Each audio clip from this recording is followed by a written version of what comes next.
Hello, welcome to Immigration Tidbit, my live for today. I thought I would start off by talking a bit about TN visas, and then I'll be happy to answer all of your questions, assuming they're related to immigration. If they're not related to immigration, then I can't answer you. Okay, so what is a TN visa?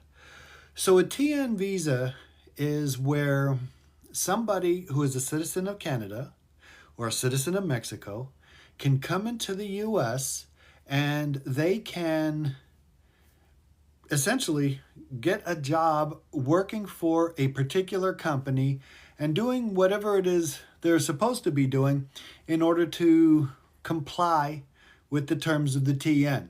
So if anybody knows what an H-1B is, that's what's called a specialty occupation visa.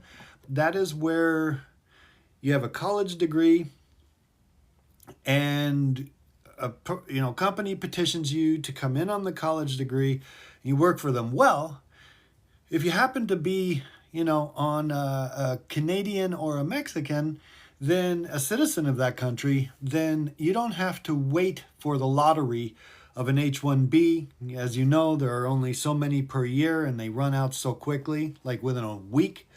What you can do is you can apply for a TN visa and come here, usually for up to 3 years, and you can renew it again.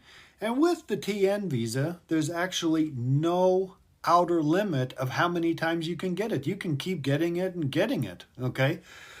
So what's the difference between if you happen to be a Canadian applying for a TN versus a Mexican applying for a TN? Well, if you're a Mexican citizen applying for a TN, you have to go through the U.S. consulate. You have to do what you have to do, apply, get the approval, and go through the U.S. consulate. If you're Canadian, it's a bit easier. You can go to any port of entry, submit your paperwork, and if it's approved, then you just come on in.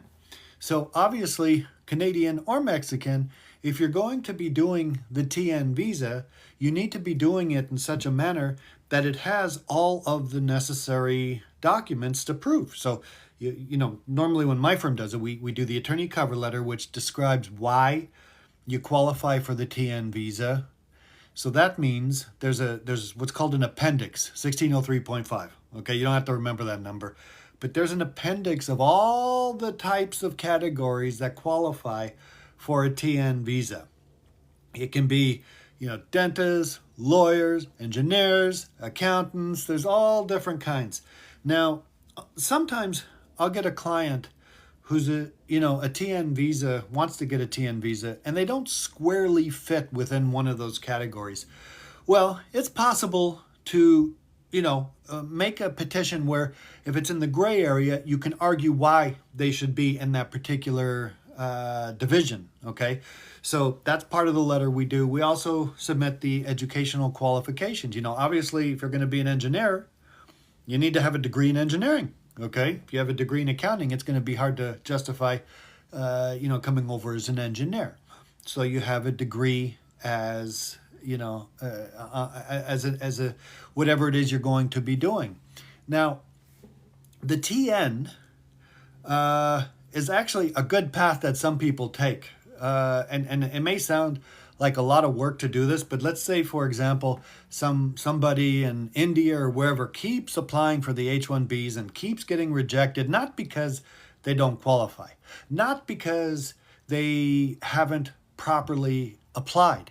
They just don't get picked, okay? So I've had a lot of people from different countries around the world. They go up to Canada, they do whatever they have to do to become a resident there, and then they become a citizen, okay?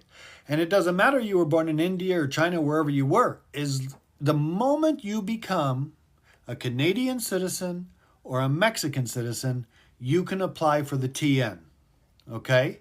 So it's as good as that. So the issue that comes up, though, and this is a big difference between the TN and the H-1B.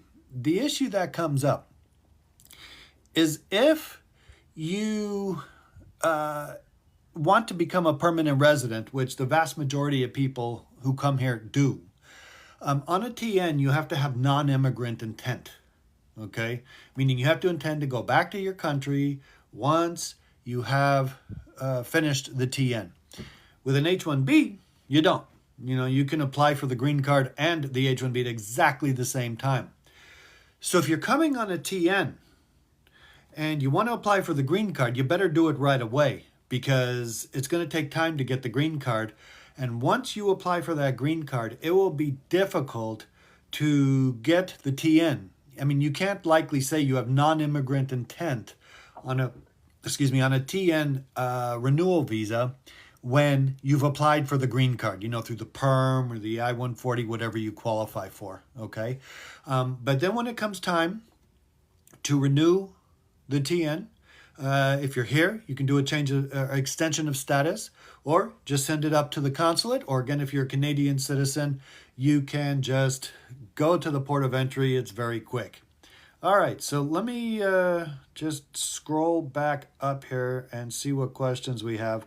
I thought I would answer a few. Just a minute. So it takes a second to go through all the scrolls here. Just a second. Sorry, I couldn't answer it when it was coming because I wanted to get my TN stuff out of the way. Okay. So here is a question. Can I work at a church as a visitor and adjust to LPR later on? Well, there's two problems with that. Number one, you cannot work at a church as a visitor, okay? You're violating your status by doing that, and the church is violating employment laws by having you do that, okay? So that's bad on both grounds. If you want, first of all, if you want to work at a church, you need to get an R1 visa, okay? The R1 visa allows you to come and work at a church in a religious capacity, and the religious capacity is done in different ways. Obviously, the priest, the imam, the rabbi, obviously they're in a religious capacity, but there's a lot of others, okay? There's a lot of other positions within a religious organization that you can do. So if you're here on a B2 visitor visa, number one, you need to stop. If you're already working, you need to stop working at the church. You need to do a change of status from B2 to R1. And the church needs to sponsor you. If they say, sorry, we don't do that, well, you go to another church, okay? So that's how that works. And you want to minimize, if you've already started working, you want to minimize, because any employment-based visas that you do, if you have violated 180 days of status by working, 180 days while you weren't supposed to, you won't be able to adjust status in the U.S. But if you have violated your status under 180 days, it's still possible to adjust. So going to your second part of your question, where, you got to fix the first part, okay? So let's assume you're here on the R1 then. Can you adjust to LPR, which is lawful permanent residency, at some later point? And the the answer is yes. In fact, they have an I-360 religious petition that allows you to adjust based on a special immigrant religious status. You do have to have 2 years paid experience. It does need to be in the same denomination you are, does need to be in a religious capacity, and so forth. But that's how you would be able to do that. Okay? So let me scroll down and see what else we have. Okay. So there's a question here. Can a post-conviction relief help you with an aggravated felony? Well, the answer is that might be the only thing that can help you with an aggravated felony. Thank you for the compliment, Stephen. That might be the only thing that helps you. An aggravated felony, that stops you from doing a lot of stuff, as in most stuff, in immigration law. And if you're already deported, which I don't know if you are, the law says you're not supposed to come back for life, okay, as an aggravated felon. If you're in the U.S., you can do things. You can do it either way, whether you're inside or outside. But let me tell you the typical post-conviction relief. And I'll exaggerate so that, you get the idea what I'm talking about. Let's say that you go in a room and, you're not in court and the prosecutor says, I have a deal for you. If you plead guilty to this crime, you'll serve, 1.5 years in jail, and then everything's hunky-dory, your life will be fine, go back, goodbye. But if you don't plead guilty, then I'm going to throw the book at you, and I'm going to put you in jail for 25 years, and I have 30,000 witnesses that'll say they saw you do this, and the judge likes me, and for sure you're going to get a conviction, okay? I mean, that's exaggerating, but that isn't far off a lot of times what happens. And so you figure, well, 1.5 years, versus 25 and all my life gone, I'll take it. So you sign the thing, you go into court. The court asks you if you voluntarily taken the plea, and you say yes, yes, yes, all this. And then, of course, you become an aggravated felon. So later you find out, after you get out of jail, that you put on an immigration hold. And when you put on the immigration hold, then you end up in removal proceedings. They see you're an aggravated felon. They issue the removal order, and you're deported for life. And all the while you're saying, oh my God, I didn't know that I was doing that. I thought I was just going away for 1.5 years on something I didn't even really do. And even if I did it, if I knew that I was going to be deported the rest of my life, I would have never done that. Okay, so I see you're still under supervision, which is a good thing.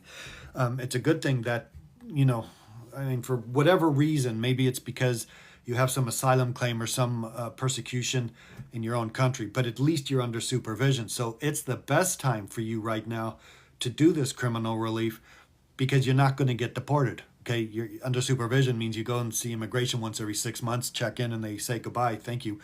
Although a lot of times people do that now and they're changing their minds and they do deport you, so you got to be aware of that. So in the example I'm giving, had they told you, that you're not a citizen of the U.S. and it's not a possibility you might get deported, you will get deported as an aggravated felon, then what will happen is, if they said you're going to get deported as an aggravated felon for the rest of your life, you're not going to be able to come back, okay? You're going to have to say goodbye to your family, your friends, your job, everything. If you were sitting in the room at the time when the prosecutor said that, if the prosecutor said that, I know you're not a U.S. citizen, you will be considered an aggravated felon here under immigration laws, that's really bad. You'll go to removal proceedings after your 1.5 years, and then you'll probably be deported the rest of your life. You would have thought twice before signing that paper saying, please deport me, right? And so the post-conviction relief is to try to vacate the guilty plea, and I'm assuming you pled guilty. If you had a jury trial, it's a whole different story. But to vacate the guilty plea so that you are not considered an aggravated felon and that the crime is vacated. Sometimes it's reduced, depending on what made you the aggravated felon. Okay, sometimes you plead to a burglary crime with a 1-year sentence, okay? That makes you an aggravated felon. But if you pled to 364 days, you wouldn't be an aggravated felon and you would be eligible for all kinds of relief, okay? So that's how it goes. I mean, an immigration lawyer would have said and consulted and said to the prosecutor, give him 364 days, he'll agree. And that's no skin off the prosecutor's back. The judge still gets a conviction. What do they care? It's 1 day to them. It's your life to you. It's 1 day to them. They don't care.